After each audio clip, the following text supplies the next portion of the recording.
Programme लगे होते हैं और अपने व्यस्त प्रोग्राम में से समय निकाल करके महमूद प्राचा साहब हमारे बीच में पहुंचे हैं।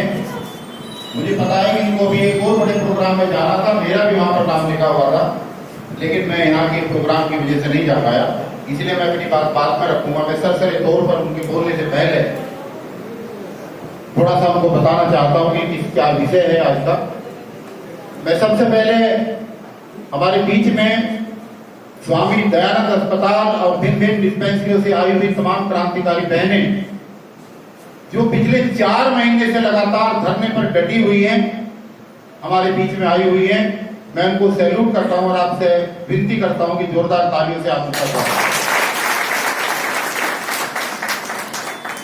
हमारे बीच में मिलिंद साहब आए हैं, फिलिप क्रिस्टी साहब जो ऑल इंडिया क्रिश्चियन फ्रंट के राष्ट्रीय अध्यक्ष हैं।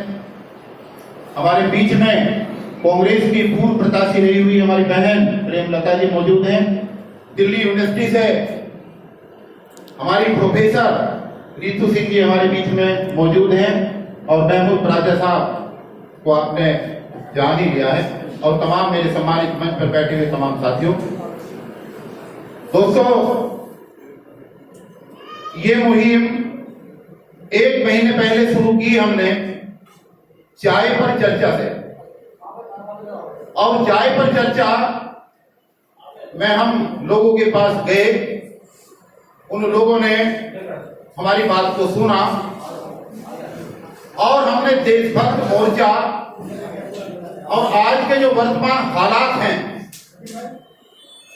उनके ऊपर वहां पर चर्चा की कि केजरीवाल जी ने किस तरीके से वादा खिलाफी की, किस तरीके से उन्होंने जनता को ठगने का काम किया। भाई सब लोग बैठ जाए प्लीज, 5 मिनट डिस्टर्ब ना करें मीटिंग को। सचिन भाई आगे आ जाओ। और मुझे खुशी है बेहद इसमें कि जो हमारा आज टारगेट था आज की मीटिंग का 100 लोगों की मीटिंग का, वो संख्या हमारी खुशियों के हिसाब से कम पड़ी और हम आज अपने मकसद में कामयाब हुए। हमारे साथ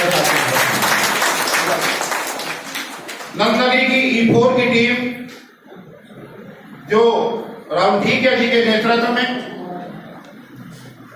जिसने काम किया, विजय पाल जी के नेतृत्व में काम किया, उन्होंने तमाम 1 दर्जन मीटिंगें हमारी अलग अलग जगह कराई। राजेश धाकड़ जी ने E3 में शुरुआत कराई, CL यादव जी ने करवाई, फूलेलाल जी ने, और प्राचा साहब हमने लोगों को जाकर के बताया कि वर्तमान स्थिति में जब तक राजनीति में हम लोग नहीं आएंगे, जब तक बात नहीं बनेगी। पूरी दिल्ली के अंदर हमने 70 की 70 विधानसभाओं में से सीमापुरी विधानसभा को चुना है और इस संकल्प के साथ चुना है कि आने वाले समय में जो 6 महीने बाद 7 महीने बाद कारपोरेशन का चुनाव दिल्ली के अंदर होगा तो इस विधानसभा के 4 वार्डों पर हम अपने प्रत्याशी उतारेंगे, और उतारेंगे ही नहीं बल्कि उनको जितवाने का काम करेंगे। और इस मुहिम को हमने घर घर तक पहुंचाने का काम किया है। ये मुहिम चाय पर चर्चा वाली मुहिम ये जगह जगह तक जाएगी। इसमें थोड़ा सा व्यवधान हमारा इसलिए रहा क्योंकि हमारा धरना लगातार चल रहा है पटपड़गंज मुख्यालय पर। उसमें अभी हमें जो आश्वासन मिला था उसमें हमें अभी प्राचा साहब सफलता नहीं मिली। कमिश्नर महोदय ने ये कहा था कि हम जल्दी ही इनको ड्यूटी दे जाएंगे, लेकिन अभी तक वो ड्यूटी नहीं मिली है, इसलिए हमारा आधे से ज्यादा समय धरने पर रहता है। आपसे भी गुजारिश है और तमाम साथियों से गुजारिश है मेरी कि इन बहनों का काम कराने के लिए जिन लोगों को धक्के दे करके बाहर निकाल करके नौकरी छिनवाई गई, उस लड़ाई को हम लड़ रहे हैं। उसमें हम लोग हमारा जो है आप लोग सब साथ दें। आने वाले समय में हो सकता है सब लोगों की उसमें आंदोलन के अंदर आप सब लोगों की जरूरत हमें महसूस हो। तो ये जो आंदोलन चल रहा है और ये जो चीजें चल रही है, सरकार ने जो वादा खिलाफी की है, देखिए चिंगारी कितना बड़ा शोला बनती है। आपने अगर आज अखबार में पढ़ा होगा, कल अखबार में पढ़ा होगा, 25 अक्टूबर 2021 को हमने केजरीवाल के निवास का जबरदस्त तरीके से हजारों की संख्या में लोगों को ले जाकर के घेराव किया था और उनको चेतावनी दी थी कि आबकारी नीति ये दिल्ली के लिए खतरनाक है। आप जो दारू के ठेकों को प्राइवेट कर रहे हैं, इसमें हमारा रिजर्वेशन नहीं है। इससे दिल्ली के लोगों की व्यवस्था खराब होगी और खराब हुई। और मुझे बेहद खुशी है कि हमारी लगाई गई चिंगारी को भारतीय जनता पार्टी ने आगे बढ़ाया, कांग्रेस ने आगे बढ़ाया। और 2 दिन पहले केजरीवाल सरकार ने घुटने टेक करके उस आबकारी नीति को वापस लिया है। अब दिल्ली में दारू के सरकारी ठेके रहेंगे और प्राइवेट ठेकों पर तालाबंदी 1-2 दिन में होगी।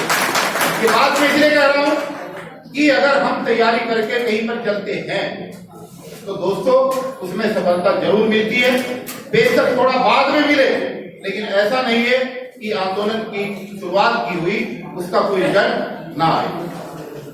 अभी बात तो मैं बाद में रखूंगा, लेकिन एक बात जरूर, क्योंकि जो इससे संबंधित है आज के उससे हमने कुछ लोगों को इस संगठन में जिम्मेदारियां दी हैं और जिम्मेदारी के साथ साथ हमने ये भी तय किया है कि चुनाव के समय जब चुनाव आएगा दोस्तों, आज देश के अंदर कम से कम हजारों की संख्या में लोग, अगर मैं लाख भी कहूं तो कोई अतिशयोक्ति नहीं होगी, क्योंकि देश के अंदर कम से कम 4640 ऐसी आरक्षित सीट है, चाहे वो मेंबर पार्लियामेंट की हो, चाहे विधानसभा की हो, चाहे कारपोरेशन की हो, जिसमें कम से कम 50,000 लोग हर वर्ष चुनाव लड़ते हैं और बिना तैयारी के लड़ करके हार जाते हैं। जिन लोगों को अमीरी की रेखा के ऊपर आ जाना चाहिए, एक बार चुनाव लड़ने के बाद वो सब के सब गरीबी की रेखा के नीचे आ जाते हैं। और ये इसलिए होता है क्योंकि हम बिना तैयारी के चुनाव लड़ने की कोशिश करते हैं। इसलिए हमने ये मुहिम समय रहते हुए शुरू की है और हमने एक ग्रुप लीडर के रूप में एक जिम्मेदारी, एक मॉडल बनाया है कि एक सदस्य को 12 परिवारों की जिम्मेदारी लेकर के चलना पड़ेगा। प्रातः एक ग्रुप लीडर के रूप में हम आज कुछ लोगों को जिम्मेदारी देंगे। 12 परिवारों की प्रहरी के रूप में उनको जिम्मेदारी दी जाएगी, वो उनका ध्यान रखेंगे हर तरीके का। और जैसे E4 हमारा एक ब्लॉक है, उसमें 500 परिवार है, 500 परिवारों में से आज 25 साथियों को विधिवत तरीके से जिम्मेदारी दी जाएगी, ताकि 20-20 परिवारों की जिम्मेदारी लेकर के एक भी परिवार छूट न पाए। अगर कहीं दिक्कत, कोई परेशानी है तो उसकी दिक्कत का समाधान करेंगे, उसका समस्या का समाधान करेंगे। और इसी तरीके से पूरी विधानसभा के अंदर एक टारगेट पैदा करेंगे कि जब भी समय आएगा हम यहाँ पर चुनाव लड़ेंगे नहीं, बल्कि कांग्रेस, बीजेपी और आम आदमी पार्टी की जमानत को जब्त कराने का काम करेंगे, पैदा करेंगे। तो ये प्रेरणा, मैं ये बात इसलिए कह रहा हूं क्योंकि प्राचार्य जी को बोलना है, जाना है। ये प्रेरणा हमें आगे बढ़ने के लिए 3 जनवरी 2021 को हमने बहुत बड़ी मीटिंग की थी अंबेडकर भवन में। हमारे बीच में एडवोकेट IR सिंह उपस्थित हो गए हैं। वकील साहब इधर आइएगा, उधर आइएगा। वहां पर हमने वो जो प्रोग्राम किया था वो महमूद प्राचार्य जी की अगुवाई में किया था और वहां पर ये बातें तय हुई थी कि हमें सबसे पहले जमनाबाद के अंदर जो नॉर्थ ईस्ट और ईस्ट की सीट है वहां पर हम अपनी राजनीतिक शुरुआत करेंगे। तो आपके उसमें किए गए कार्य को आगे बढ़ाते हुए हमने इस मुहिम की शुरुआत की है और हम उम्मीद करते हैं कि जो आपका विचार था, जो आपकी विचारधारा थी, शायद हम उसको कामयाब करने के लिए आगे बढ़ेंगे और उसमें कामयाबी हासिल करेंगे। तो दोस्तों, बाकी बहुत सारी चीजें हैं, क्या क्या है। हमारे बीच में मोरवाल साहब देशभक्त पार्टी के संस्थापक अध्यक्ष हैं, ये भी हमारे बीच में मौजूद हैं। काफी दिनों से इनकी हमारी वार्तालाप चल रही थी और हम विचारों के आदान प्रदान से काफी बार बात कर चुके हैं। तो एक रिजल्ट अच्छे आएंगे और हम आगे बढ़ेंगे, ऐसी हम उम्मीद करते हैं। बाकी बातें